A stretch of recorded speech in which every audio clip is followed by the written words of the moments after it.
Welcome to the Quiet Warrior Show, where we help top leaders find their pathway to incredible success and a lifetime of happiness. Here is your host, Tom Dutta, the Quiet Warrior.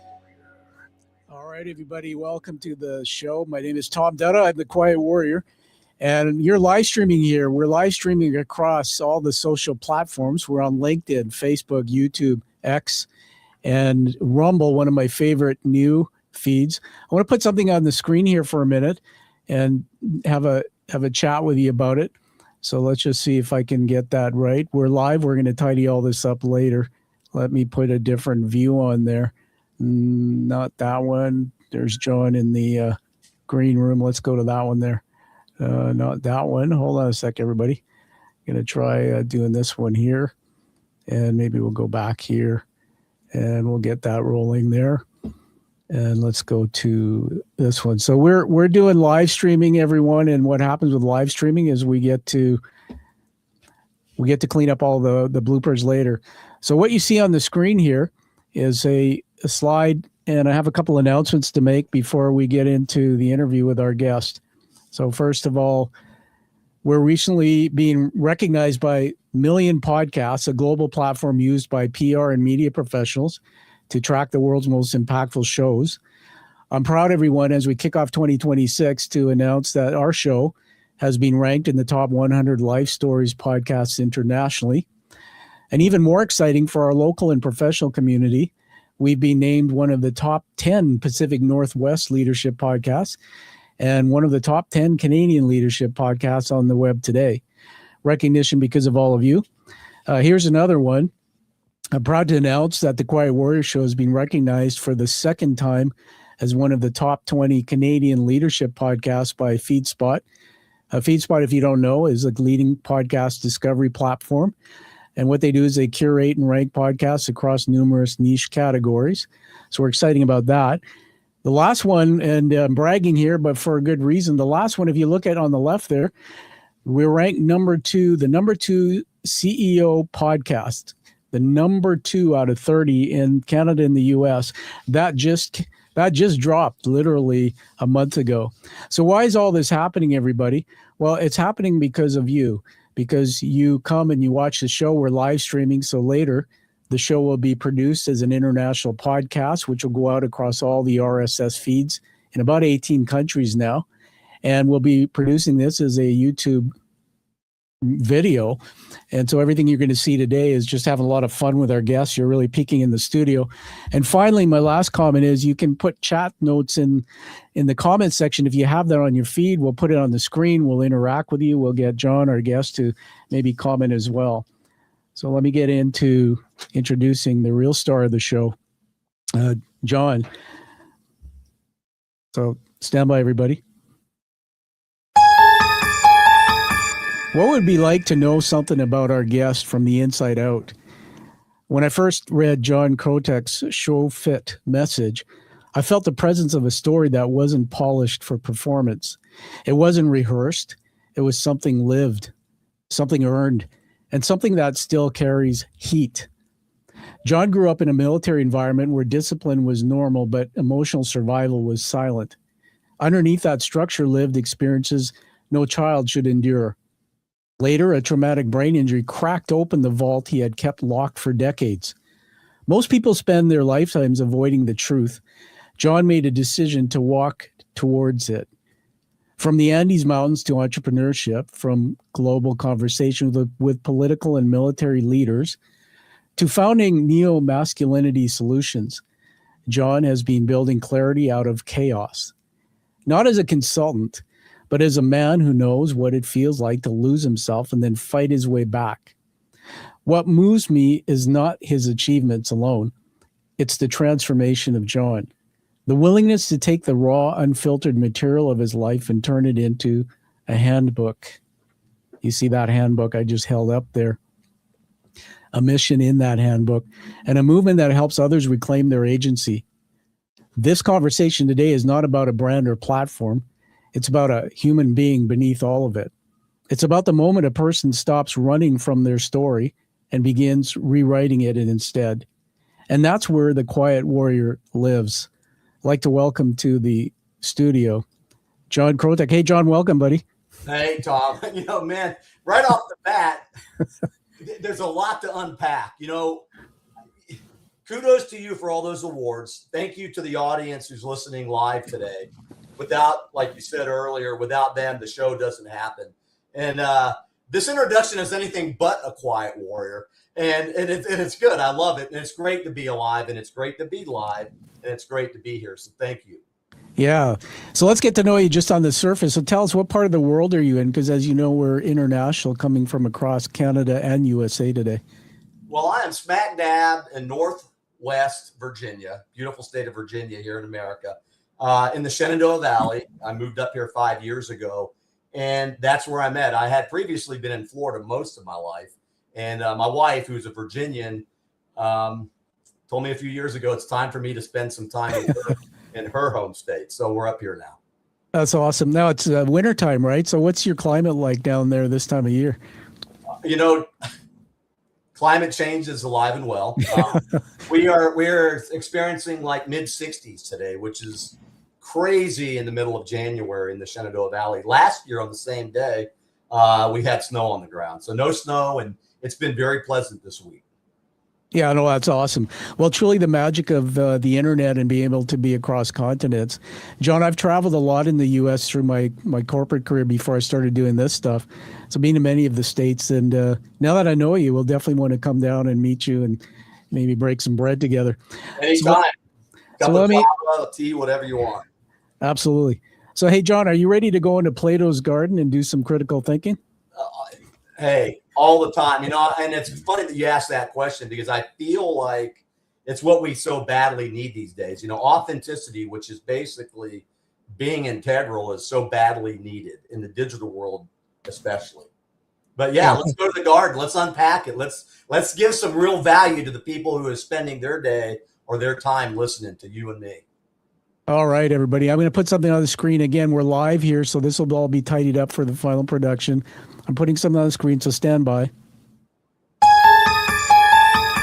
What would it be like to go into Plato's garden and walk and talk with John Krotec?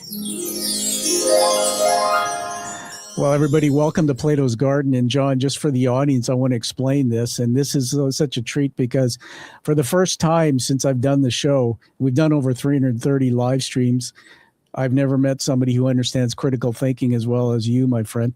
So let's tell the audience. So Plato's Garden, Plato was an Athenian philosopher during the classical period in ancient Greece, founder of the Platonist school of thought in the academy, from the Greek word academia, and the first institution of higher learning apparently in Western world. And you can kind of see everyone on the screen there, Plato and Aristotle, and they're kind of walking, talking, right? They're not just having thoughts, but they're talking about their thoughts.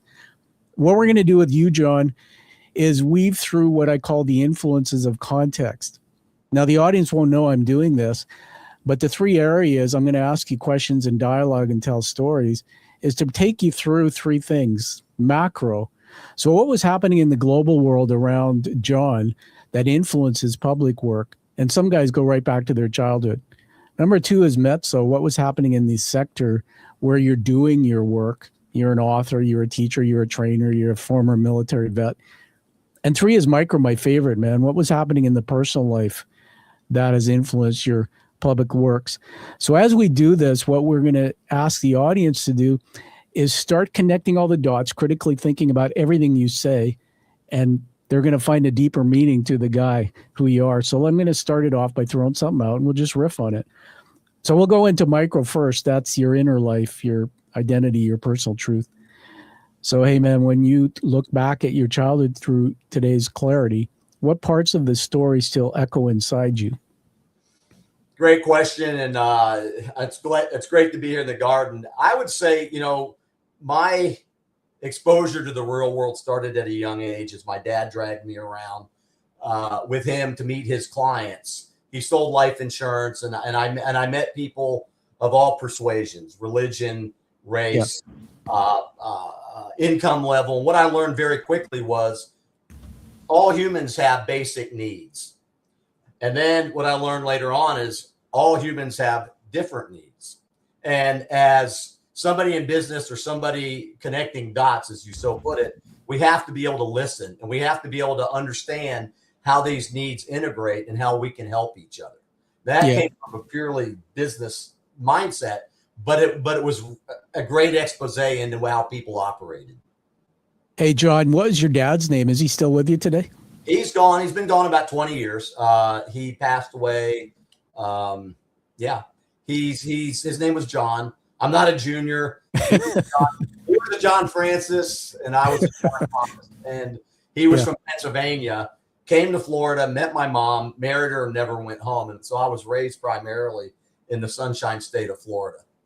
That's awesome. Well, we'll honor your dad, of course, because we're shaped by our parents and their stories.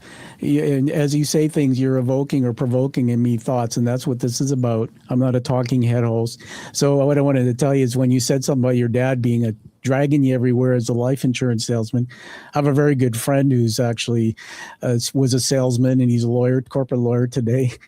I met him when I was 20 years old. And his dad dragged him everywhere, but guess what? His dad sold underwear, women's underwear. So we definitely have interesting experiences with our dads. By the way, my father passed away in 2018. His name's Ashok or Ash, and I have his name as my middle name. And you and I have something in common in that, well, maybe not so much directly, but my father was a military commanding officer in the Canadian forces. He started in the British forces. So I want to say to you, I honor you for your story, because we'll get into this little book here, but everything you stand for. But clearly you've done a lot of service. Let's throw this out at you. What did your brain injury? So when I read your information, researched you, there's something about having a brain injury that revealed. So what was it about that revealed what you didn't know you were carrying in you? You know, when we're faced with a trauma like that as a young child, you know, obviously it gets shelved 99% of the time. No child should ever have to go or be exposed to that type of violation. And so my life was always one of hard charger, innovator, looking for solutions, and then getting to a place of success, and then always finding a way to sabotage it somehow. Yeah. Different ways. We don't need to go into those, but you know, over and over and over again, it was a vicious cycle. I call it the black hole of human being. And we're cycling through guilt and shame and blame and all these things. And then there was an interrupt, and that was the alcohol-induced accident in 2012, which forced me into a 5-year journey of insomnia. And the insomnia was horrible, you know, to get up every morning and pace the house and turn on all the lights. And so I knew that once I found out that the drugs that they gave me to control the insomnia weren't working, I had to find a different solution. And so I reached out, humbled myself, which is tough to do sometimes, and asked for help. And I found a very qualified, extremely bright and hard therapist. She was phenomenal. And I went through weeks and weeks and weeks and weeks, several months of cognitive behavioral therapy to identify what my real issue was. And I had never addressed the assault that I had experienced as a third grader.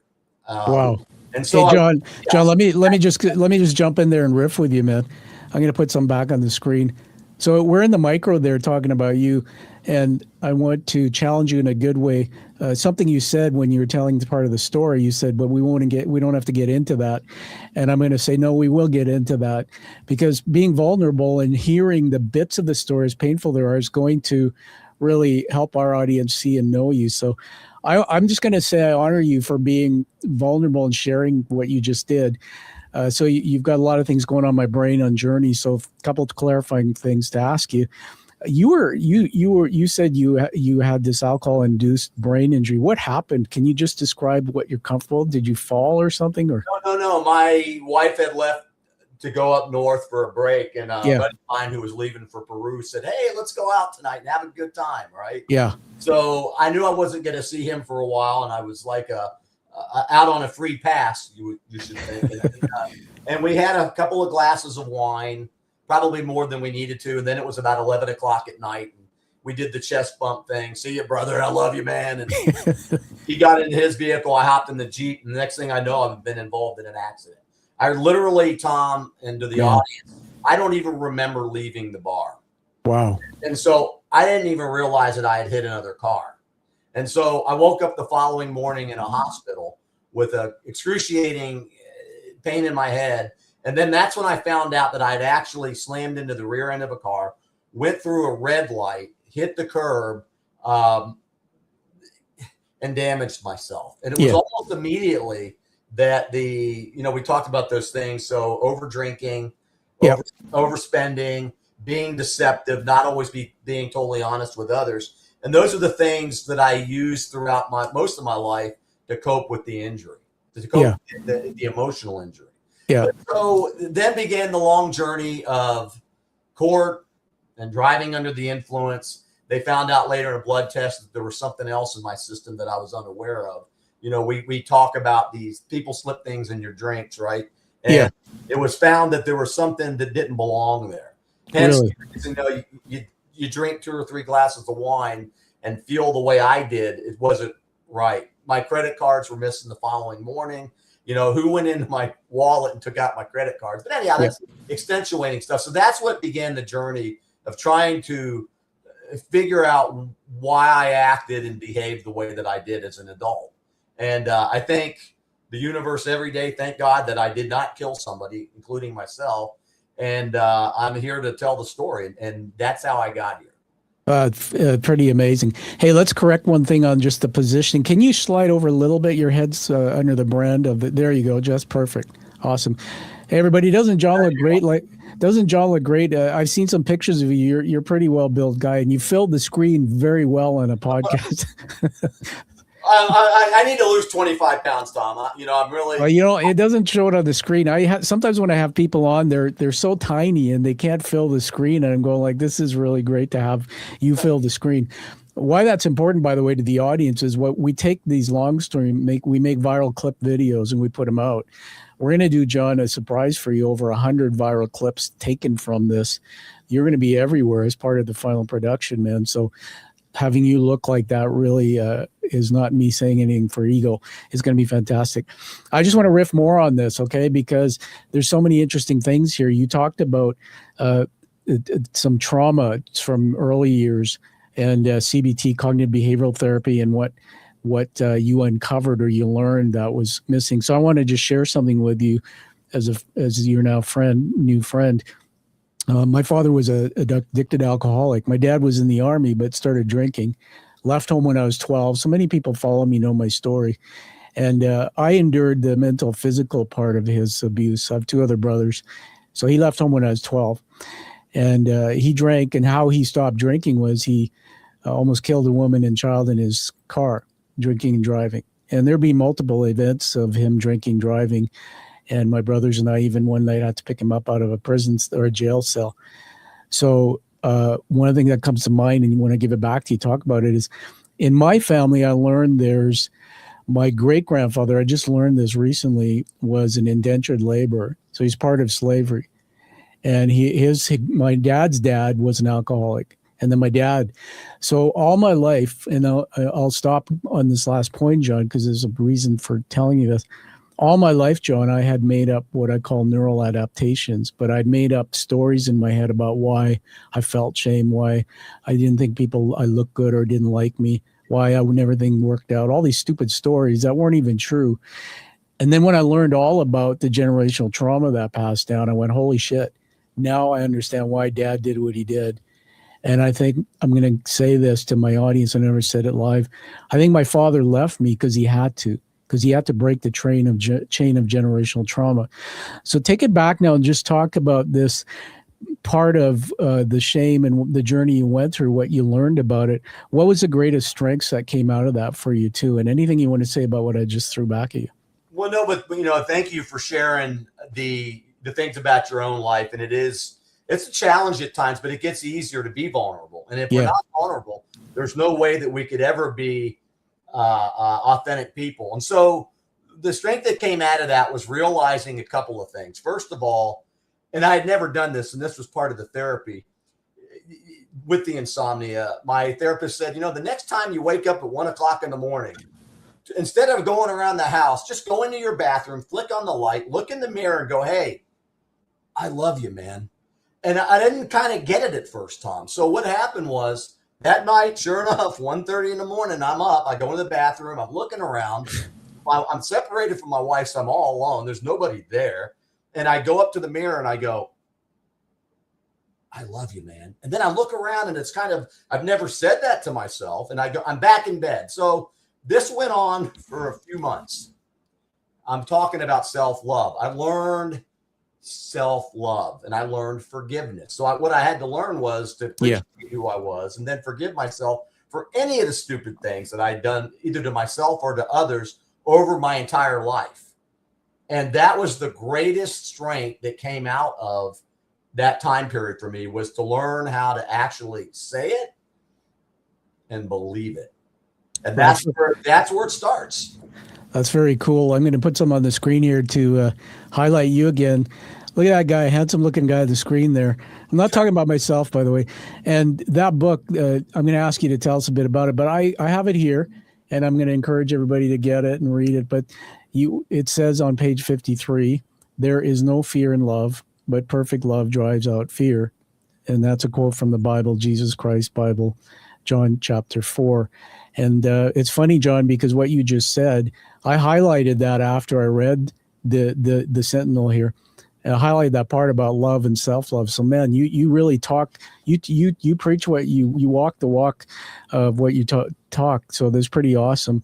I was baptized Catholic as a kid. My father was a Hindu. Yeah, and I followed Christianity, and back here is the Bible. And then you might have known that in 2018, this is why I love you and your story so much. I fell on my head in a bathtub and had a serious brain injury myself. And it took me 5 years, and I went into deep depression.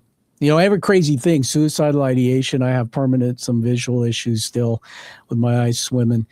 It took me 5 years to go through that. But what was interesting, John, is what you taught us is so awesome. Everybody got to come back and listen to that part of the show. It unlocked during my recovery, taking therapy and all these things they made me do, the childhood traumas that I had buried.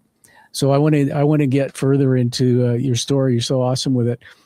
Was there a moment when you realized the clarity, that clarity had become your greatest strength? And then what does leadership look like in the quiet moments when no one sees that work?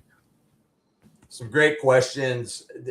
And thank you for pointing that out in the Sentinel Handbook, and we will get to that. But, leadership means many things to different people. Yeah. But it all begins with one person. Moi, you, anybody. It begins with you, self-leadership. If you can't be in control or have a handle on your own emotional state, there's no way that you're ever going to be able to navigate the challenges and the pitfalls that life will throw at us. And it's funny because a friend of mine, we got into high altitude climbing for several years, over a decade. And a friend of mine was being interviewed by a newspaper, an article we were working on. And they said, what does mountaineering mean to you? And he goes, it's whoever suffers the best, right? You can't breathe. You can't eat. You got headaches. You got, cerebral edema. Your nose is bloody. So I just took what he said and I said, you know what? Life is whoever suffers the best. And that doesn't mean that we wallow in the mire. What it means is we are challenged to create coping skills, not just to survive and overcome the suffering, which everybody goes through, but we develop patterns and programs which are healthier than the ones that we had been living. So the reality is life is whoever suffers the best. Love yourself, forgive yourself, and start to develop patterns of behavior that will overcome the suffering. We can't escape our human bodies and what is thrown at us. Yeah, it's incredible. What high level? You said high level climbing. What? How do you define that? Would that be like an Everest type deal, or those type of deals? Anything over 5,000 meters, where there's ice and there's crevasses and there's all this, and there on the mountain was as close as I could come to recreating the military. Small teams, people of like minds, and overcoming challenges. Some people never get out of the tent. They get up, the wind's blowing, it's too cold. They never reach the summit. But I'll tell you this, when you're standing on the ground above the clouds, 4,000 or 5,000 feet, however far they are, and you can witness the curvature of the earth, and you're not in a plane, you accomplished something. And then to make it back down. So we can talk about changing and transforming our lives, but until we actually do the work, and it's not easy. It's challenging. You said 5 years and you're still experiencing things. It's not easy for anybody to overcome anything that's traumatized us. You could have lost your favorite dream job, and that could create trauma. And some people have had worse traumas. What are the stats, Tom? 70% of the global population have experienced at least one major trauma, and 40% multiple traumas. Yeah. This is a good teaching moment on the show to come back to everyone. I'm an advocate for mental health, but man, because of your background in the military, and I want to hear a bit about just lay of the land on that, because we want to weave that in for people to critically think about your lifeline. I think about the word trauma, and I studied it recently as part of my I'm doing a doctorate degree, and Nice. I didn't know what it meant, man. I thought trauma was like, somebody punched you in the face or whatever, but trauma could be as simple as you're a young child and your mom and dad are on their phones all the time and they're leaving for work and you're saying, mommy, mommy, daddy, daddy, and they're not paying attention to you. And as a child, you feel like you're traumatized. Or somebody outside says you're fat or you're stupid. And as a child, that just becomes truth.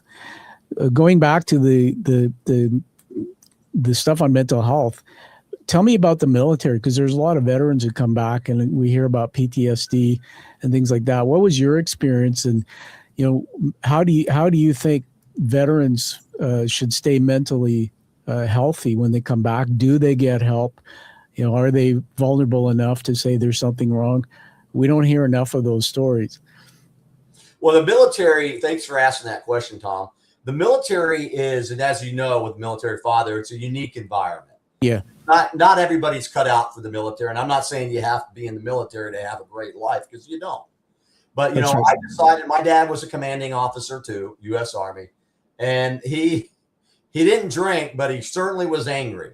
And he certainly extolled a lot of corporal punishment on us as kids. And, I honor the man now. I'm not going to diss it, but I can tell you this. Corporal punishment means corporal punishment. And my family, that's what it meant. So I went in the military out of a sense of duty. I raised my right hand. How old were you, John, when you went in there? I was a bit older. I was 26. I did a little bit of a different route that most people do. I went to college first, got my degree, got out in the corporate lifestyle. And that was 2 jobs trying to get through there. And it was fun. What were the jobs? Well, I worked in a gym. I worked in a restaurant. Okay. I worked sandblasting metal. We worked repainting apartments I did everything. We were a jack of all trade, really, my buddies and me. And we had read Napoleon Hill's book, Think and Grow Rich. And we thought we were J-Paul Getty's at the age of 19. And so we were always looking for innovative ideas to make money. And what's interesting, though, is we always had money. Interesting. Yeah. Well, so I helped out buying groceries, mom and dad. And, I was able to, a lot of the money that I made actually went to the education. It was a lot less expensive in the 70s than it is now. But anyhow, so into the service. And what I learned immediately was humility. They break you down. Yeah. They make you realize that you're not really this and all that. And even though you mentioned lifting weights, even though I thought I was a badass, excuse the language, I wasn't. And so once you're broken down and you're humbled, they build you up. They start to build you up again. And what happens is you start to have more confidence in yourself, and you start to have more confidence in your teammates around you. So I learned you can do things on your own, but to accomplish the major missions, it's great to have a team of like-minded individuals. And that's what I walked away with out of the service was, I can do this. Yeah. There's not a challenge that's too tough that I cannot overcome. And then, like I said, teamwork in an organizational setting is everything. And we have to have everybody dialed in to be on the same mission. One thing about leadership, though, as a non-commissioned officer, I never asked any of my subordinate soldiers to do anything that I wouldn't do myself. So I set an example early on. And that probably came from my dad. Be the example, lead by example. And sometimes it's tough to do the right thing. There were many times in my life I did the wrong thing, but yeah. You're going to make those mistakes. So I don't know if that answers your question. No, it actually answers well, and it's funny because riffing back and forth, more things come to mind. One thing that came up was about, you said you got some from your dad, right, about leadership. What I gonna want to say is my dad was command and control, and you talk about this, yeah, that was it. I mean, I was a black and blue kid, I get it, buddy. My dad, when he died, like I met him, and for the first time I was estranged for most of my life, but I found out his true life story, right? And then I realized why he was like he is, and I forgave him. But he was command and control. So when I went out early in my career, I was a manager at age 21. I started in the banking industry and became a CEO at 31. I had trouble in the first third of my career climbing the ladder because I was using command and control style of leadership. Do as I say, not as I do. I was winning awards and doing well. I was being well paid, but I had a coach at that time who said, if you're going to be the man, you got to make some change. And so the question would be, how do you adapt the style of leadership from the military, or what's your advice to people who go out and become leaders in society? Because in my opinion, the next generations don't like being told what to do or this command and control style. It's a very different place, right? It is a very different place, and it's a great question, as usual from you, Tom. Leadership means different things to different people. We clarified that, but the reality is each of us has unique skill sets. Yeah, some are more powerful in one area than another, and I say this to anybody out there: if you haven't done it already, grab yourself a legal pad and jot down in the quiet of your study or room or wherever you like to hang out, your favorite chair, and write down your strengths. Yeah. Just write them down. What are your strengths? And when the Army paid a lot of money to have me go through the primary leadership development course, and I learned that there's 10 or 12 basic traits that all leaders exemplify. And like I said, some more than others. Now, as far as the Sentinel Handbook goes, and this is no disrespect to anybody, regardless of their age, but we wanted to write something that an 8th grader could read, that could understand it at a base level. And then we wrote it in 9 languages. But really what that is, that's just a primer to lay out a challenge, something that's going on in the world right now with the lack of Plato's Garden. And then some ways that we can get back on track to reignite our intuition and to reignite critical thinking skills, to develop logical and reasonable belief systems, and then to just practice a little bit of common sense. And it's amazing, the more aware we become, how we see things. For sure. I don't mean like we can walk through walls or any of that kind of stuff, Superman X-ray vision, but you can pick up on people's frequencies just within a few minutes, maybe even shorter. And once you do that as a leader that's constantly evaluating situations, look for solutions. Don't be part of a divisive. Don't be part of division, or look for collaboration. Look for common ground. You might like, name a Canadian football team. The BC Lions, British Columbia Lions. Okay, you might love those guys, and I might love the Alouettes, whoever. But you and I could go to fisticuffs on which team is better.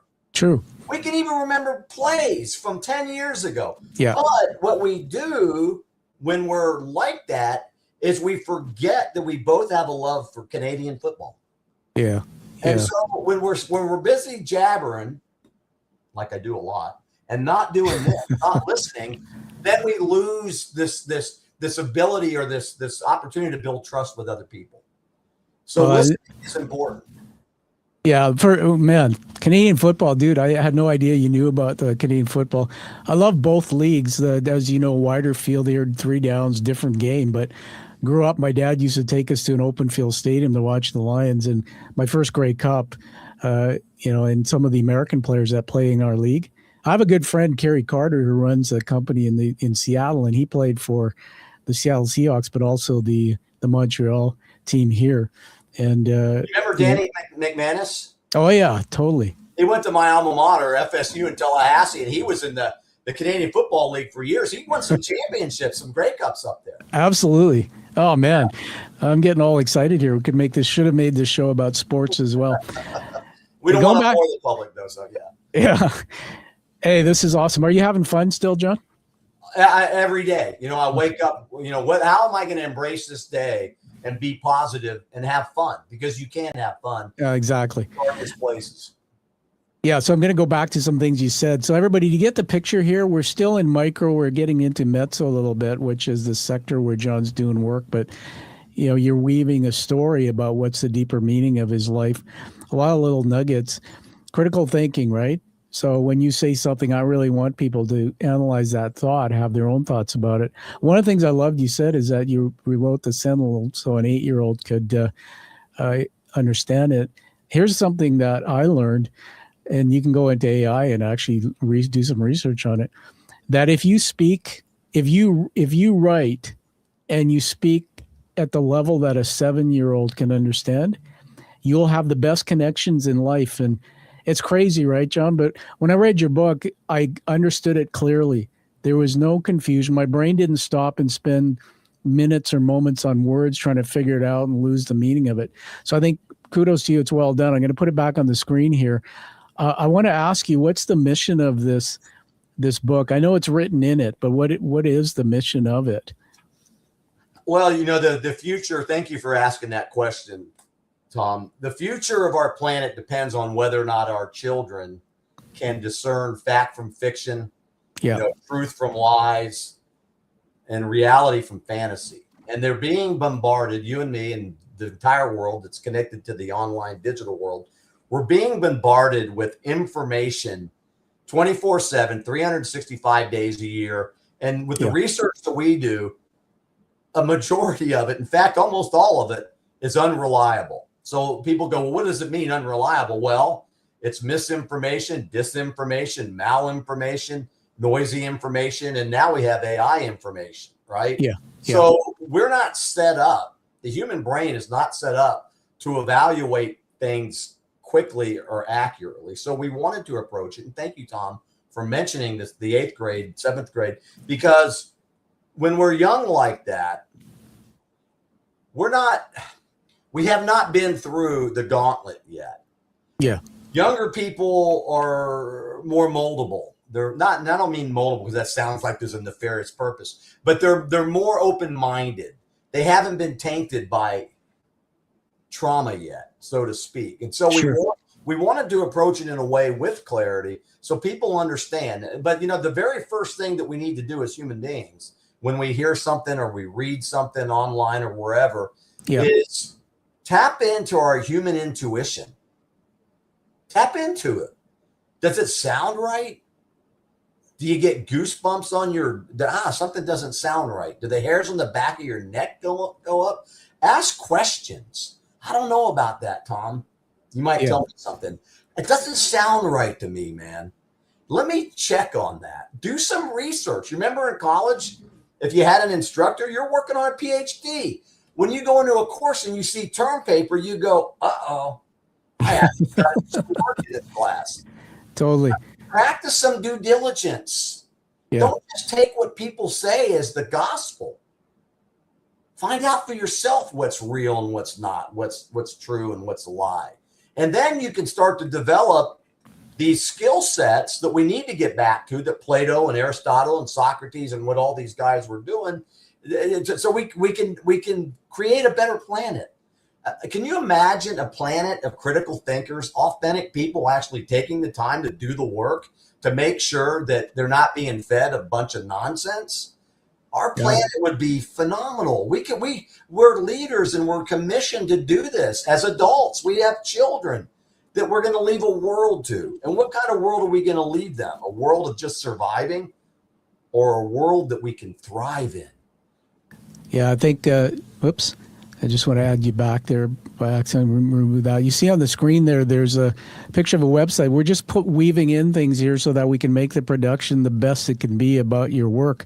Just tell me what we're looking at there. What's that website? That's the mission. family, education, and truth. And really the name NeoMasculinity Solutions, don't let it fool you. When we went online, we couldn't understand why we kept hearing toxic with masculinity. It's something that's just appeared like within the last 5 or 6 years. Yeah. So we went on to a very popular search engine and we asked, what's the meaning of neo-masculinity? Yeah. Right? And it basically said that in order to be masculine, a man has to accept changing social norms. Okay. Sounds really fresh and fancy and innovative. But what happens if the social norm is not based on facts or science or the truth? You're telling a man he has to lie to be masculine? We weren't buying it. So we said, we got to do something about this. My mentor is a Vietnam veteran, a very interesting guy. He's an engineer by trade. But so we went with NeoMasculinity Solutions, and we took it a bit further. Yeah. We entered into the realm of vintage gender roles. Okay. And we're not talking about identities here. That's a whole other thing, gender identities. We don't even want to touch that. That's personal. But vintage gender roles, what does that mean? Well, a man's primary purpose traditionally is to protect his family, #family, and his loved ones from threats. No more mastodons, no more saber-toothed tigers. The threats today are unreliable information. So a man, it could be a single mother too. We're not exclusive. If we've heard of mama bear before. We have to practice these vintage gender roles. And we have methodologies for that as well. We're not saying that if you have these roles to play that it makes you something other than you're not. And that gets a little bit deeper. So what we did was we took critical thinking and intuition and we coupled it with these vintage gender roles, and we created programs. We're working on another one, the Brainery. We train brains, not grains. We're working on education. We want to educate people and get people back to baseline. Hey, hang on a sec. I love that line. We're making brains now. What was that thing you just said? Well, the Brainery. You've heard of a granary where they put the seed? Yeah. We're working on the Brainery, and it's with a company out of Ireland. It's all AI, but Very cool. We train brains, not grains. So we have on the screen here to honor what he's saying, everyone. If you're on the podcast later, you won't see this, but the visual. So John, just describe what's on the screen there, just at a high level. Well, the Brainery Institute of Critical Thinking is 4 silos, right? Each silo is a grade. One of them is PhD level where you're at. That's the college and university. Then we have high school, then we have middle school, and then we have elementary school. And we're actually building curriculums of critical thought, logic, reason, common sense, and we're scaling it in a way. We're preparing them in a way that people in those different age groups and grade levels will be able to understand. But we're very, very, very close in the next 30 days. By the end of this month, I'm told by our team that we will have out the college course first. And that will be college level Brainery, critical thinking skills and how to use them and what it all means. It's interesting because the middle school one that we're working on is cartoon characters, archetypes for logic. I love it. That looks like a superhero. And so that's going to be interesting because that's how we teach middle school. I love it. Grade school will be much more basic, high school a little bit more advanced, but we hope to have all of these silos of education online for people to go look at. And we really want to get into a school administration or an institution of higher level and work with them to develop our tools for usage at a higher level. For sure. We do have a mini course that I suggest if you're really interested on breaking the ice on critical thinking. It's called Brain Freeze. Yeah. It's for sale, but it's not expensive. To get that product and to sit down and watch it with your children, oh my gosh, you would start the wheels going and you could be a great influence on your children. I think I saw it on your site at $340 or something like that dollars. And I want to add this to the stage. I'm fascinated by this, but we want to again profile what John's doing here. The show's about education. You mentioned about your team. There's your the team you have. Just answer this question quickly.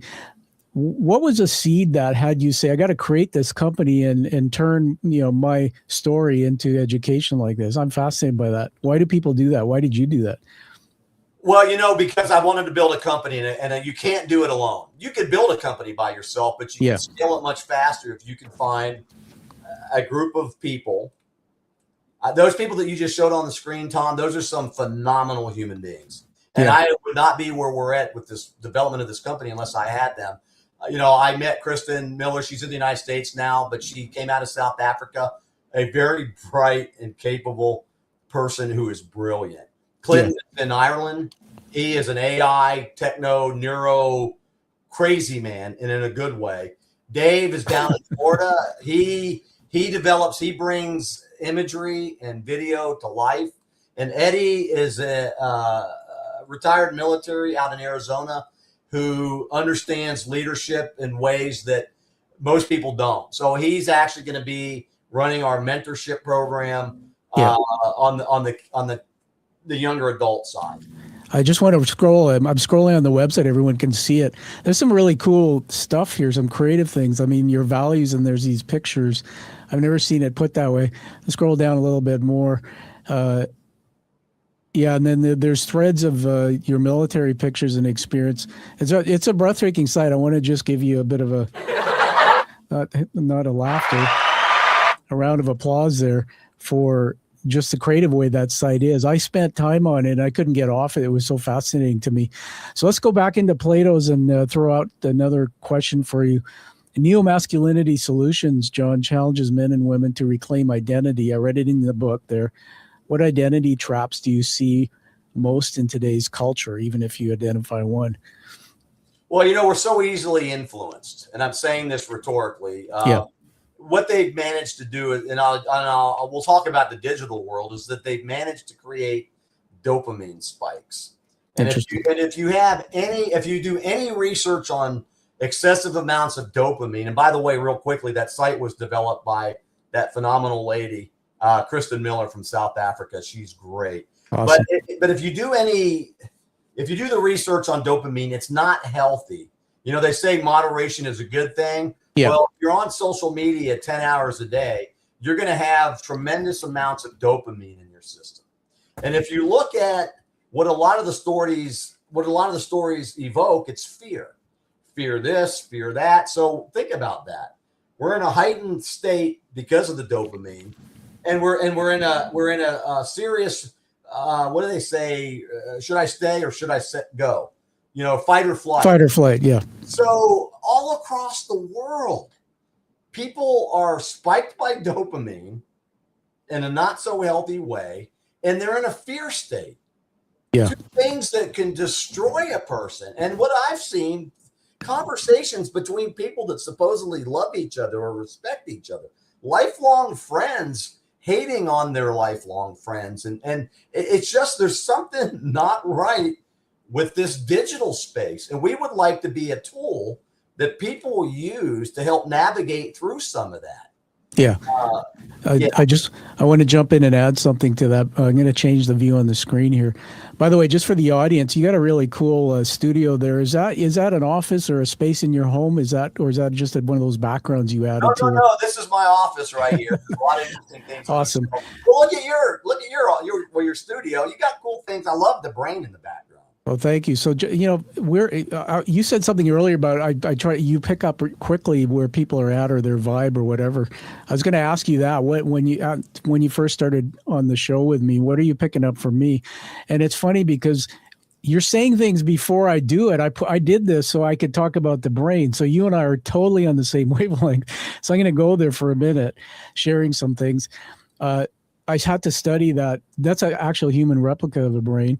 Love it. Yeah. It's an adult, but it comes apart. I do public speaking with it. I take it on stage, and then I have masks around the studio, and they're about identity. That's really what my doctorate was about. But going back to this thing, you said so many amazing things, man, on the show about neuroscience, which I don't even know if you knew you said it.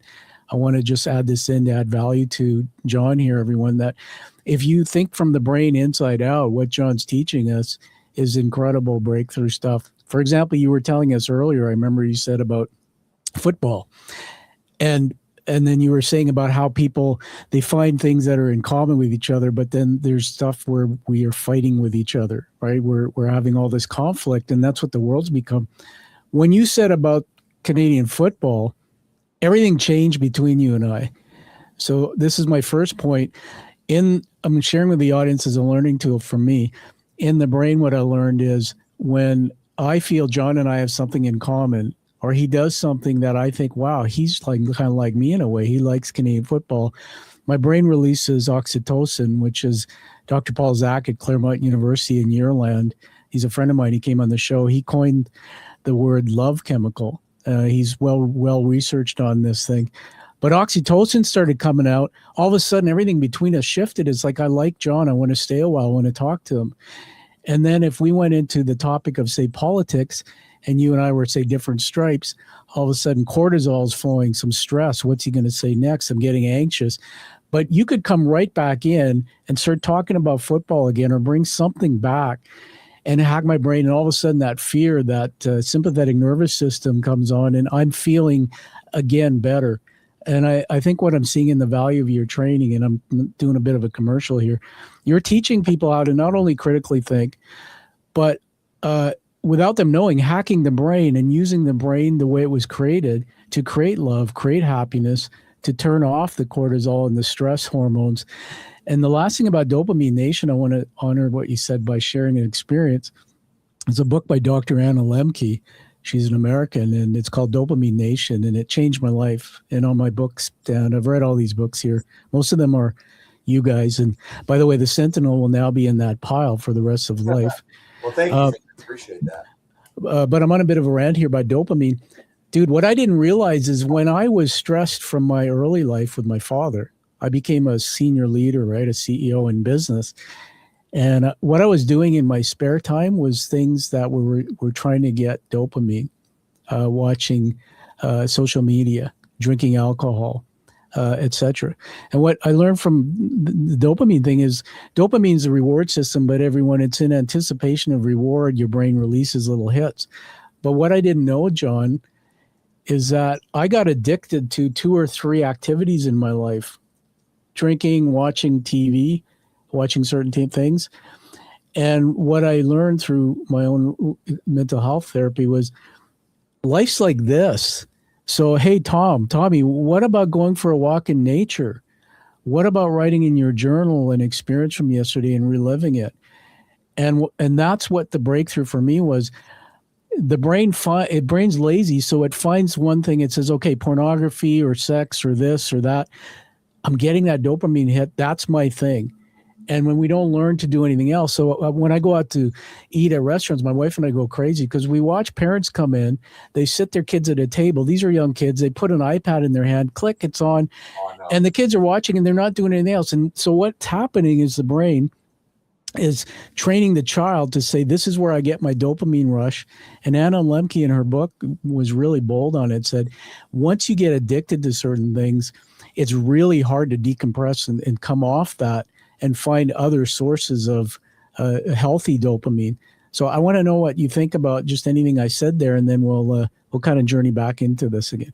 Well, there's a lot of things to say. Thanks. Sorry, my rant there. Thank you for hearing it. No. You know, it's the art of listening and how you set up your environment. You know, I love the maple leaf. I love the brain. I love the mask because, you know, we all have worn them in our lives.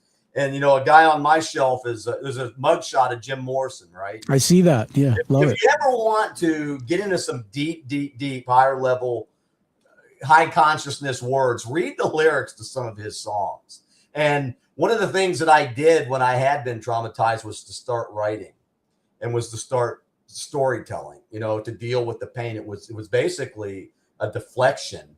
That's awesome. Reaction to get away from that. So, you know, I was telling stories to people during recess at a very young age, you know, murder mystery stuff or whatever. And I've got over 10,000 poems that I've written. Most of them are unpublished, but they were ways for me to come to grips with, you know, who am I? Why am I doing what I do? And this and that. What I found very quickly was, thanks to my dad, and I said this earlier, is I actually love people. I love their stories. I love the things that they've been through. I celebrate their successes more than their failures, because if we dwell on those, we're not doing any of us any good. And so we create our own world. We do. And it sounds like woo-woo, but it's reality. No, it's reality. Our energy levels, and this is interesting, and we can, gosh, there's so much you and I can talk about. For sure. We have these frequencies, right? We have these lower frequencies and we have these higher frequencies, but there's one frequency that you have to reach. It's called courage. If you are ever going to transform your life, you have to find some courage. And I remember my therapist, after month 3, she's smiling at me kind of strangely, and I thought I had done something wrong. And she says, you make me happy. And I'm looking at her, okay, but why are you looking at me like that? She says, because you're doing the work. It's not easy to overcome the things that have been doing the work. It's hard to do the work. It is. It's a challenge. Yeah. And you have to do the work. It's like I said earlier, there's mountaineers who summit. Yeah. And then there's mountaineers who talk about it. And the mountaineers who talk about it, the fear takes over. They lose their courage. They stay in the tent. We go up to the summit. 12 hours later, we come down and we share stories of how we felt alive. Yeah. Awesome. Now, now as far as the neo-masculinity thing goes, the masculinity and all this, there's a group out there called the Jimmy Castor Bunch. And one of the challenges I had to overcome with being violated was to prove my manhood. Now think about that. At a very young age, you're violated. You lose trust. You don't really know what's going on. You should never be exposed to stuff like that. So that song Troglodyte, look it up, Jimmy Castor Bunch. It's from the 70s. Gotta find a woman. Yeah, but I had to prove my manhood. And in proving manhood, I broke a few hearts. And it crushed me. Yeah. To think that I was a party to hurting somebody like that. So it was a vicious cycle. And out of that, we can talk about the human galaxy theory that we came up with. And then our next project, Task Force Zen. But everything that I'm doing in my life now is to add value to the I love it. condition. Yeah, I love it. I'm just putting another thing on the screen here just to put this back on. So you can see my paper here. It's being filled with the Johnisms. And just riffing back, you provoke me or evoke me in a way with the Doors, Jim Morrison. Man, I was just thinking when you said that about the show Apocalypse Now. You remember Martin Sheen, and they use that song in it. When I was a kid, too, man. Oh man, when I was a kid, we have a theater still here. If you come to town, I'll take you for a show. We watch live theater. My wife and I, we have seasons tickets, but it used to be a theater, and that's where I saw Apocalypse. It's one of those heritage buildings. It's beautiful theater, right downtown Vancouver. And I remember my dad took us to see Apocalypse Now, and that song haunts me today. For good reasons and bad. It'd be goosebumps, man. Just what you just said. Yeah, I know the scene. I know when they used it. Oh, I know. That's a classic movie. The other thing I wrote down here is the word courage, and got to come back to it. Everyone, I think what John's telling us is reaching that level of courage. I don't know if everybody is mentally healthy enough to get there without therapy. I wasn't. You told us about being violated. When you say that, are you talking about the alcohol and the drugs and the things that were in your drink? I'm talking about the physical violation. Okay. All right. So it took me a long time. They say that when you're you can tell me what you think, correct me. I'm wide open, man. I'm not perfect. But they say that, like, when I was at the top of my career, it's lonely at the top. So as you train and teach people at that level, I started becoming a coach, and I realized others came with blood on their shirts, but they never talked about it publicly. So in the C-suite where I grew up, you don't talk about your weakness. You don't talk about things. And one of the things I started experiencing is when I was around, I had board meetings or I was with people like you, and they would be in a room and they did certain things, and I started melting in an emotional puddle, like this fear. Like if you raised your voice, or I had a board member once who just stood up and just ripped into me for a presentation I was making. I went, holy fuck, I literally melted, and I was so stressed after. And I didn't realize that was like PTSD being triggered from the trauma I'd experienced with my dad's behavior. And so when I look at the courage to face it, this is my last point. Everybody, you got to get with John and do some of his training. I went through CBT as well and stuff like that.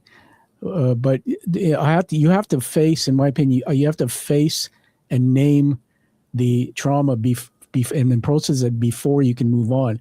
So as an example, when somebody stood up in a boardroom and yelled at me, my brain said, "You're stupid, you're no good, you're an idiot, you're not smart." Okay, those are things my dad might say or might treat me.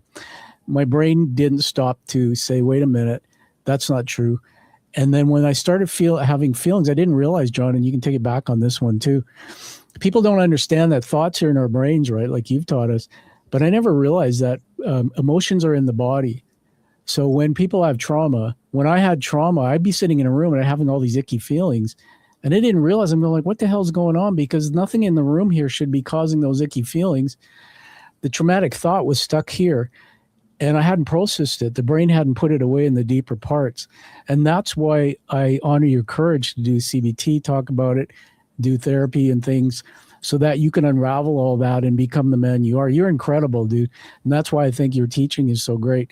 So take it back for me and comment on anything I said there, but I'm going to throw this out as well to you that we're going to go into macro. You said truth is under siege in some of the work I read. What does that look like to you at the global level? Now we're getting kind of bigger here. Well, there's a lot, you always give me so many things to unpack. I know. We mentioned this a little while ago, the stream and steady flow and continuous flow of nefarious information, distorted information, tainted information, unreliable. It's all over the place. And you can see how people are reacting to it. You were talking about if people were mentally healthy enough to be able to handle that kind of stress. And, you kind of answered it. They're not. And without training or without finding somebody that can actually help you through those minefields of challenges, it can be difficult. So, trying to build a network of like-minded individuals adds strength to your journey. One thing that I'll even take it back a little bit further before CBT, what the ancients thought about trauma. Yeah.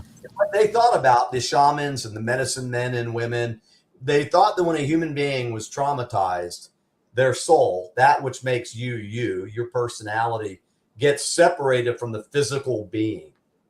I see. And they believe that we spend our entire lifetime trying to integrate again. And it's not easy when you talk about the challenges. And so part of my journey back away from the pharmaceutical drugs, which made me suicidal, I had an opportunity to meet somebody that was involved in plant medicines, all by the book, all administered properly. And I basically had 3 journeys into the spirit molecule world. And if you look up DMT, it is a chemical compound that's found in plants. It's synthesized, and then they use it in the treatment of trauma. And these 3 treatments were administered to me. I haven't gone back since. And after that, the experiences that I had while I was in that 7 to 8 to 10 minute world, basically for all intents and purposes, brought my spirit of John Krotec back to John Krotec's body again. And again, we don't want to go off the graph and, but it's real. There's a reason that plant medicines have been around for thousands and thousands of years. And there's cave drawings, and I'm not here to sell drugs. Yeah. All I'm here is to talk about an experience that helped me. And in one of those experiences, we talk about courage. And Tom, I kid you not, I was in my study, very similar to this down in Florida. And that particular morning, a demon, which you're in meditative state, a demon, I could smell it, came into the room, came right up in my face and thought I was going to flinch. And I literally, the vibe or whatever we were putting off was, you're not going to make me jump anymore. Yeah. I don't know who you are or what you are. I know you're not here for my own personal positive mental health. You're not doing it anymore. Wow. And so literally that vision left me, hasn't been back since. And so that's amazing. It is amazing. And there's so many amazing things that we can do. But to go macro, the world needs healing on a level that I don't think, maybe it's always been like this, but because we have these digital tools, we can get news and information very quickly, and we can see people literally losing their minds over things that they shouldn't even be worried about, Yeah. things they have no control over. The more reactive we become, the less we critically think. And we want to tone that down. We want to be able to take a deep breath, hold it. Tom just told me something. Oh, I don't know, man. Let me think about this. Rather than react and say, Tom, I'm done with you. Forget it, man. 86 me. Take me off of all of your platforms. I don't want to talk to you again. Yeah. Let me think about that for a second. Yeah. So just so you know, what's happening throughout the show, and that's why this is crazy, John, because people, when I do live stream, my wife's asking me, what's live streaming long form? And I said, it's an hour, but some podcasts go 2 hours. And I've done, like, I'm not bragging, but 330 interviews, and we're booked out 3 months. There's a wait list. Nice. We're at an hour and 5 minutes. We're at an hour and 5 minutes, and tell me the truth. It's just flown by, right? I thought we had only been talking 15 minutes. No. So this is a teaching moment for the audience. What you're doing with me, you're skilled at this. That's why I love doing the interview with you. You understand critical thinking, but here's two guys. You say something. I'm not letting what you say pass by. If you notice, I'm writing on my paper, but I'm actually having thoughts about your thoughts because I've taught myself how to critically think. The majority of the world doesn't do that. So as an example, I write down here, you said reactive. And so I had a thought about what you just said, instead of being reactive, pause and respond. So here's an example of that, John. And I don't want to get into politics, but the world has so much going on, right? So your country did just something, what I think is incredibly heroic and incredible, will change the world. And that was what happened in Venezuela. I believe that. So I'm listening to a social media feed because I'm in the media space. So I get all the social media podcasts and all the top 10 that I subscribe to. And this loser comes out and starts saying something that he's like, I thought he was full of shit and he was criticizing and this and that. Here's what I did. My old self would have reacted and lost it and got all stressed. I paused and I counted backwards from 5. And I said, I'm going to go find some more information. So I went and dug up another 2 sources of information, and I found things that allowed my brain to balance the thinking. And I said, guys, full of shit. Here's the truth. And what the truth was, what helped me actually move on. And then my whole body and the way I feel, my emotions became positive. And as I realized you can't have a positive, negative thought at the same time. So my day went better. But this is what critical thinking is happening between you and I. But that pause thing you said, that's one of the biggest skills that you've taught me and taught us, is not to react, to pause and then respond by thinking about things, finding out your own information. It's incredible. I want to add another thing to the screen to share and show off your stuff. I'll just come back to the let me share this tab instead. Can you see that? Oh, there you go. Yeah, John was talking about some of the stuff that he's working on. Here, John, this is your shopping page. There's the Brain Freeze mini course.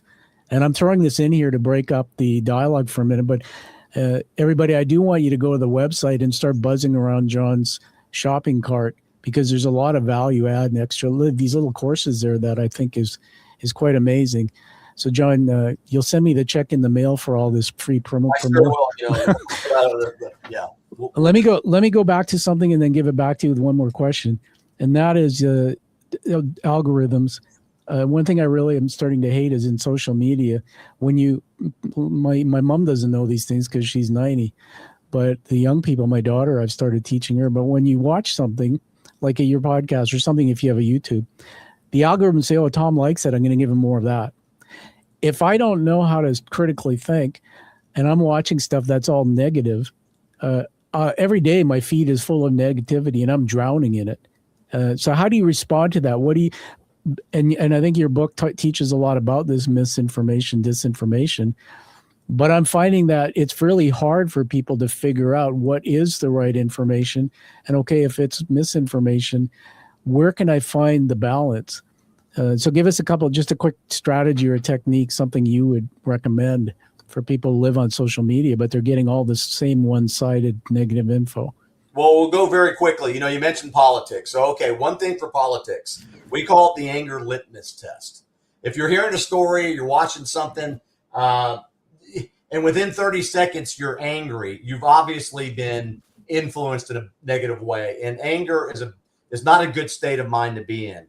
So you know automatically that whatever is in that story that's been created is to manipulate you into anger. And if a human being remains angry long enough, they're not going to be able to critically think. So it throws you off your game. Anger litmus test, 30 seconds, turn it off. The other thing that we have looked at quite a bit is the concept of intellectual laziness. And it's easy, and we talked about this, the challenge and the difficulties of actually doing the work and doing the research. You can find the source, but check the source. Follow the money. Where is this source getting funded from? Who's funding it? Why would they fund it? The human intuition sniff test, which is in that little book, ask questions. Yeah, I saw that. It's very basic stuff. All of this is really fairly basic if we just do it. The information sniff test, that's another methodology, but you can do the work. We said it. You said it, Tom. You have to do the work. If you want to say, and people, not you, but people out there that put divisive things out there, what is your motive? What's your mission? Why do you want to divide people? Yeah. Why do you want to create more vitriol in a world full of it? Why not think about doing something positive? Why not share reliable information so you can sleep at night knowing that people are not getting mad at what you're putting out there? There's questions that we have to ask ourselves as well. Why am I listening to that story without verifying it for myself? You need to be the fact checker. When I say you, it's rhetorical. We need to fact check. We need to do an investigation to find out where that information came from.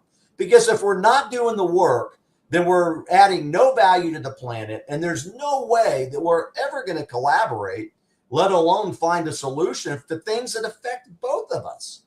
Yeah. And that was an audacious mission, I have to admit. But, the level and the complexity and no casualties on the American side, that's just unheard of. Exactly. Credit where credit's due. Yeah, totally. And so that's just what that's just the gift of what you're teaching us here is the critical thinking. Go find out the information, and if people don't know where to find it, keep digging, but you'll find it. And I use AI now. I use 3 AI large language models to actually. I use it as a coach almost. So I'll put a question in there. That's brilliant. Yeah, and then I'll set. I've taken courses on how to use AI, so I've set up my own personal Chat GPT agents, and I'll say every time I ask you. Here's one example, everyone, or John. Every time I ask you a question, I want you to tell me if there's a better way to ask the question before you answer it. Now ask me the question. So now that's in the brain of my AI personal Chat GPT. Nice. So I asked the question. I said it was actually based on something I read in your book. I said, I'm going to be interviewing the great John Krotec, and he talks about misinformation and disinformation.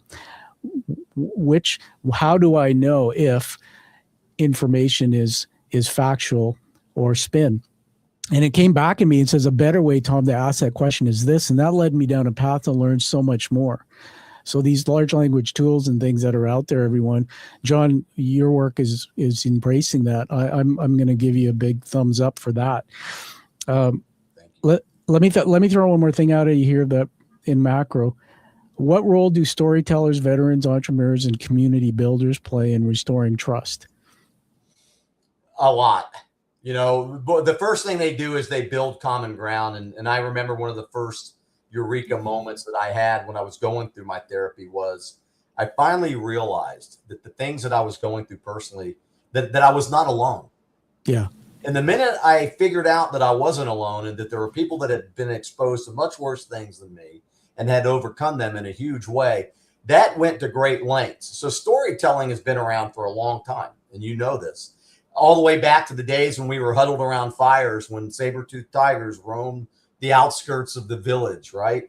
And we shared stories, and stories were a way to build a relationship, develop the trust that you just mentioned, Tom, but also a way for us to try to figure out all the things that are going on around us. Yeah. The story, well, this happened on this venture, and then this happened. So we started to compile information. Yeah. And then we scribbled on, we painted on caves, we tapped into tablets. We wrote on parchments. We started to write down things that were happening. And we've gotten away from that in a certain sense. We seem to forget that there's all this knowledge out there and all of this wisdom. And I tell people all the time, create your own wise saying. There's a lot of wise sayings. People are sharing them all the time. That's great. But you're an expert too. And you have your own wisdom. Share a famous saying that you made up. Show us what you're made of. Help us. Because everybody inside, I believe, has a certain philosophical tidbit that they can share. And I'll never forget, one of my mentors said to me one time, we were talking about something, Tom. He goes, welcome to the world of philosophy. I don't know, this is 10 years ago. And I'm like, what? He goes, it's a lonely world, isn't it? And so it's okay to delve into philosophy and what it means and how the Stoics and how all the wise people, men and women of the previous ages, use this wisdom and this knowledge. Let's build upon it. And when you say you use these tools, that's phenomenal, Tom. That's a perfect example of leadership. Taking tools that are available and using them in a positive way, not using them to create more division and angry rhetoric. We create our own worlds. Absolutely. My wife used to say to me, and you know this as a married man, do you want to be happy or do you want to be right? And I was thinking, happy wife. She's right. I'm not always right. We don't have all the answers. But if we look long and hard enough, we can find them. Yeah. There's also a thing you can go online to, and there's out there. Go on and just go into your search engine and say, show me a chart on media bias. So I see these people, good friends of mine, they're constantly sharing stories blindly, I think, because they're sharing stories that are biased all the way to the left, all the time, over and over and over again. Then I've got friends that are on the right, and they're constantly sharing the stories on the right. And I'm like, you guys, do something different. Yeah. You're playing the mathematical computation game and the algorithmic rule game. That's right. It was written by somebody else. Yeah. Be on the tip of the spear. Do your own thing. Yeah. I'm going to share something else on the screen here for a quick second here. And then we have a couple of awards for you before we wrap up. So we're going to honor you in a different way. We love awards. And now, you know what? I hope this helps the show. And I hope and I pray and I know that your audience got at least one tidbit out of our conversation. Oh, man. Look at like I said, the long form. What I do, John, every day after I do a live stream, Anna says, my wife, she's 30 years married. January 20th is our anniversary. She's from Italy, met her in Canada. But she says, aren't you exhausted? I said, no, I get more energy, but I watch every show back after when I have some time the same day. And it's amazing the amount of, it's critical thinking on steroids. It's like, then I can take the amount of information and have thoughts about it. It's incredible. By the way, that was something I wanted to ask you. How did you learn everything you learned? You have some education and stuff, but how did you learn and become so knowledgeable? What's your quick answer to that?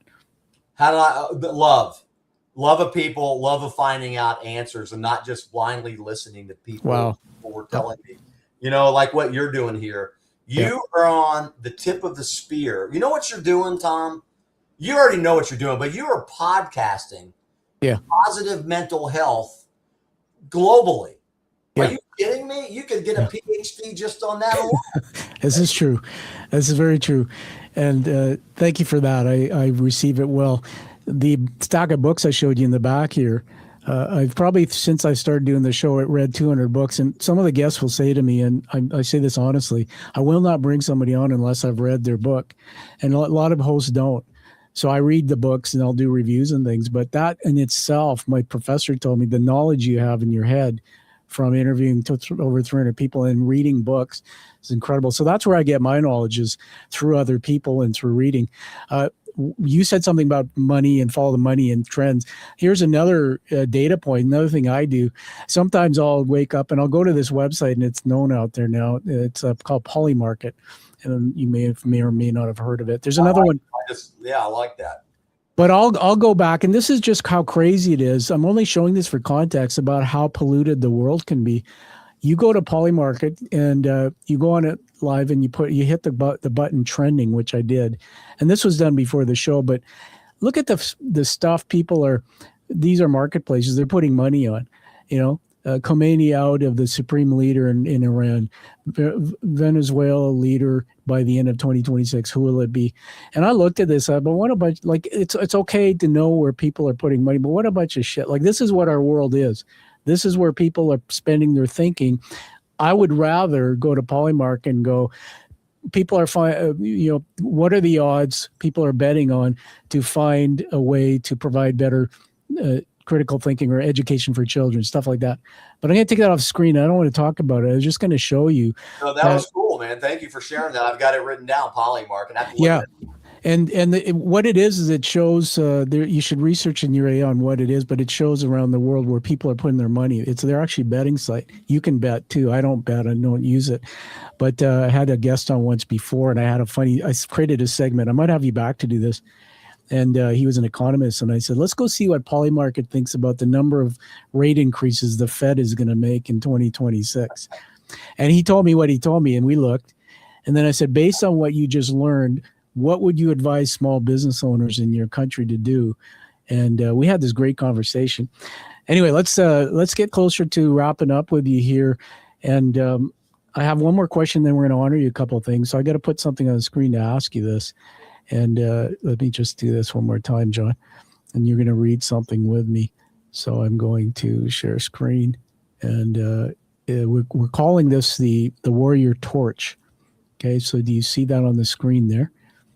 Okay, so John, this segment, let me just start it off here. What would it be like to get a question from the last guest to ask our current guest, John? Well, welcome to the Warrior Torch, everybody. Our last guest, John, actually sent the question in, the last guest I interviewed, to ask you. And this is the question.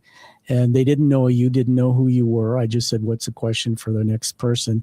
And they said, if the story you tell yourself about who you are is the very thing keeping you safe, what truth are you avoiding that would require you to live differently if you finally faced it? Wow, what a question. That I'm a financial decision-making genius. Really? That would be, I'm not, and I'm learning a lot about financing and how to spend more wisely. And I found out that a lot of times, overspending and getting involved and spending on things that don't really have a great outcome is not where I need to be. So facing my financial lack of prowess is what I need for this year. Yeah. I think you joined the club out there for most people. By the way, on that thing about your business, I looked at all that stuff we were talking about, your site and all. I know as an entrepreneur, it takes money to build a business. How do you fund the things you're doing with your business? Do you have like other things you do, or do you build and earn along the way? Do you have how do you fund, like, to do your website or things like that? It costs money. What's your secret? Well, thank God I'm married to who I am married to, but we made a lot of wise decisions, and I sold a business 5 years ago that my wife and I had operated for 23 years. And everything that's passed in Sarasota, Florida, we owned a backpacking and travel store. And, sweet. We were profitable every year but one, 2000. Yeah, good for you. Good for you. And overcame. And we treated our customers like gold, and I think I can count on two hands how many people we made angry. But we made a lot of wise decisions. So this past decade, now we'll say this, the digital world is wide open to a lot of deception. There are a lot of people out there that promise that they can do digital products and services and, build the website and they will come. And we found out very quickly that that's not necessarily true. You have to be very cautious in the digital world, especially when you're looking to buy products and services. But everything I am is out of pocket. There's nominal coming in, on the revenue side. For sure. That's going to change. But as we start to get more exposure, but it's all personal funding right now, primarily. Yeah. Yeah, awesome. Yeah, I've been down that path with my own business, so it's always good to ask. And there's a currency difference between my currency and a lot of American suppliers I use. But man, there's so many scams out there. I've learned the hard way, but also I'm very much more wise, and I do a lot of stuff on my own.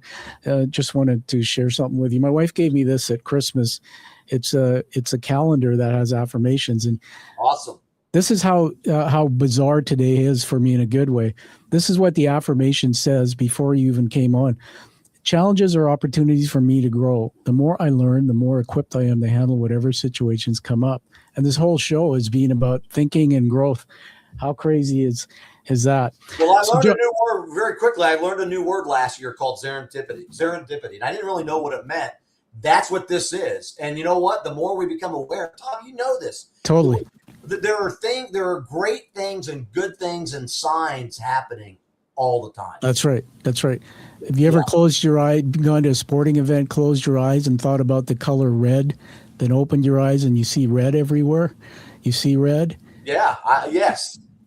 So I'm now offering something to everybody that I learned, and that there's a system pick up the human brain behind you. Pick it up just for a second. Can you reach it? Just hang on. I got my earbuds in, so I want to make sure I don't pull them out. Just hold on, John. Just hold on. I'm gonna do something here. See if I can do it without. I don't want to mess up your. No. Program, but. All right, here's Mr. Brain. Well, that caught my eye. That thing that you have in that brain, that human brain model, actual size, is the most advanced computer in the universe. Yeah. If you use it. Yeah, if totally. you don't use it, it will atrophy. Amazing. Use your brain. Use it. You've been gifted that. If you're not using your brain, critical thinking, then why do you even have one? So the neural pathways in here, John's absolutely right. There's a saying, you lose it or use it. When I had my brain injury, for a while, John, I worked lifting boxes, night stocking at Costco a couple of years just to get physically healthy. And I wasn't speaking much and doing things. And I started noticing that my speech was latent and things weren't working like they used to. So the neural pathways will close up. Now that John's asked me to pick this up, I want to just share a couple of other things. Everyone, so the brain, the front of the brain, John, you know this, the frontal lobes here, and it's about age 25 where we get the use of it. The frontal lobe allows us to connect to all the other parts of the brain. This allows you to critically think, John said this, let me have thoughts about it. Let me go over here and use my rational thinking, or here in most, this part, that. Up to age 25, we don't have the full use of the frontal lobe. So that is why it's so important for parents that if you say to your kid, you're an idiot, you're a moron, say, I love you, son, but what you just did, the behavior, that's not good. Separate the person from the behavior, because the brain growing up, everything it hears is saved inside its neural pathways as truth. And that's why there's so much trauma in the world. The last part is, in the very deep parts of it, is the hippocampus, and another part, I can't remember the name, but that's where all the trauma is stored. And what I learned, John, when I did because I have complex PTSD. I don't talk about it, but I went through recovery. Well, you're doing great. Well, yeah, what happened when I was a kid stayed with me. But during deep rest and sleep, I learned that the brain washes and deals with trauma and then puts it away. Otherwise, we'd be living a nightmare. There are some thoughts, maybe one or two, for some people that can be hanging and always there, and that's what triggers us. So this is, as you said, the miracle machine. And I want to say and honor you, man, that you're you're a guy who's bringing so much incredible knowledge. I love you. I'm so impressed with you. And as a result, I'm revealing on the show here a Amazon 5-star review for your book. So I'm going to read it. So when you sit back and thank you for that. Just enjoy it. You and I will have to talk offline somehow about how I can post it, because when I went to post it on the book, I couldn't quite get it on there. So just stand by here. So everybody, this is the 5-star review for this little beauty, the Sentinel book. The title of it is A Field Guide for Reclaiming Yourself in a Chaotic World. 5-star rating, Canadian review, so it's international. So here we go. The Sentinel Handbook is a powerful, compact guide for anyone reading to reclaim their personal agency. John Krotec writes, with the clarity of someone who has walked through the fire and returned with tools, not theories. The structure of the book is simple and direct, making it easy to read or return to during moments of stress or transition. I appreciated the clean narrative style and the practical steps that help ground you when life becomes overwhelming. The handbook is not meant to impress you. It's meant to wake you up. If you're navigating confusion, burnout, a season of rebuilding, confusion, conflicting information, this is a book that can help you reconnect with your inner leadership. Read it, apply it, share it. Books like this grow in value when more people join the conversation. Congratulations.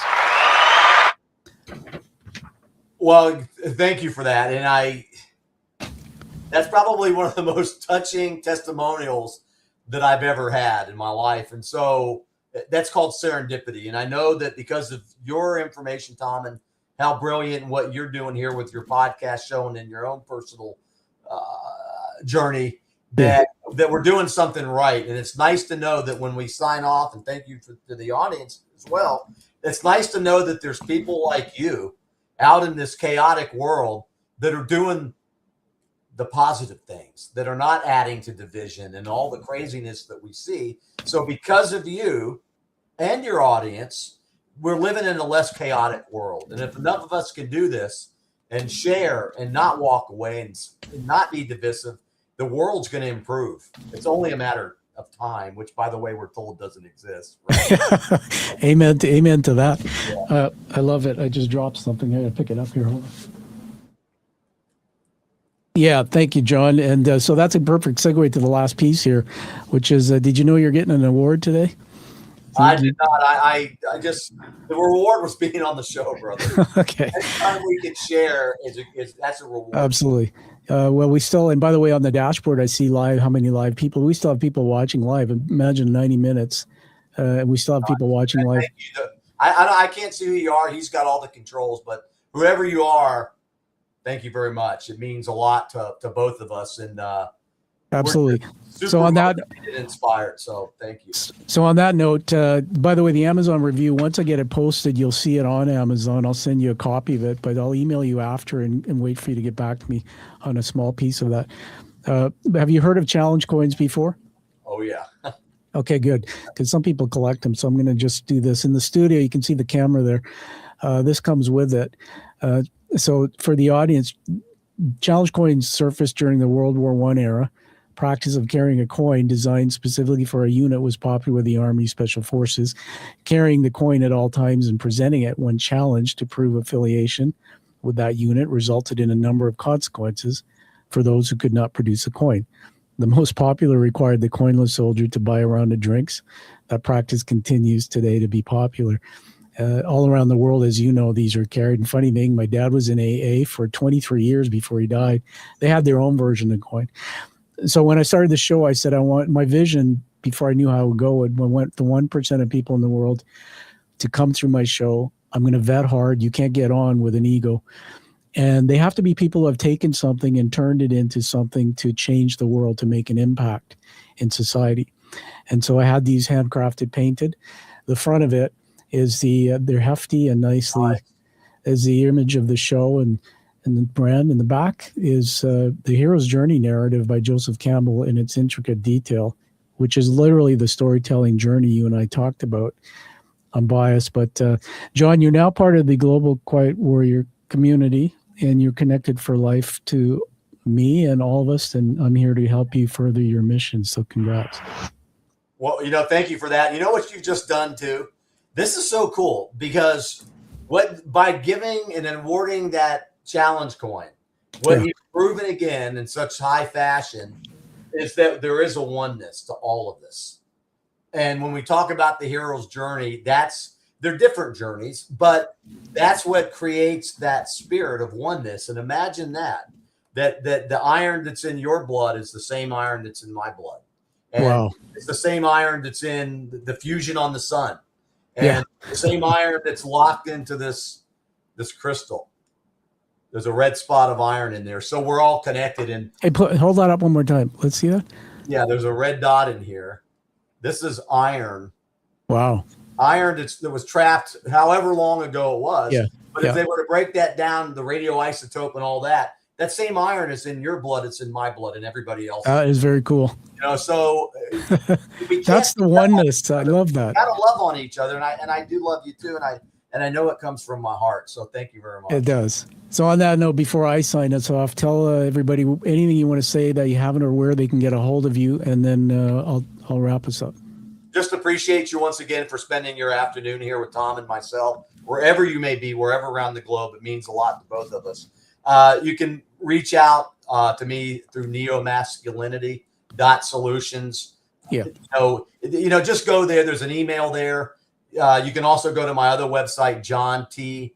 Krotec, and you can learn out more about poetic humans we didn't talk about. And keep your eyes open for the Brannery. We're going to be school full tilt boogie with all of the curriculums available this year, first quarter, and then Task Force Zen by the end of the year. We're working on a project that is going to heal the globe at a global level. It's going to create commerce like we've never seen before, and it's going to educate people on a massive scale about other modalities that you can use to heal yourself. So wait till you hear about that one, Tom. We're so excited about that one. But first things first, this show, thank you very much, and NeoMasculinity, and off to bigger and better things each and every day. Oh, that's awesome. You and I have to do a mastermind as you release new things, just for me, keep me up to speed. I think there's some collaboration that can happen too to help you further what you're doing. But I'm so impressed with what you said. And everybody, find that true purpose, like you heard from John here, and find the life that you deserve and desire, and live that life. Grab his book, check it out, and go check out everything on his website. So, John, thanks again. We'll see you all again on the Quiet Warrior Show. Cheers. Thank you very much, Tom. You're Cheers. welcome. Stand by. Thank you for listening to the Quiet Warrior Show. Create is a motive-based leadership development firm. www.kreat.ca.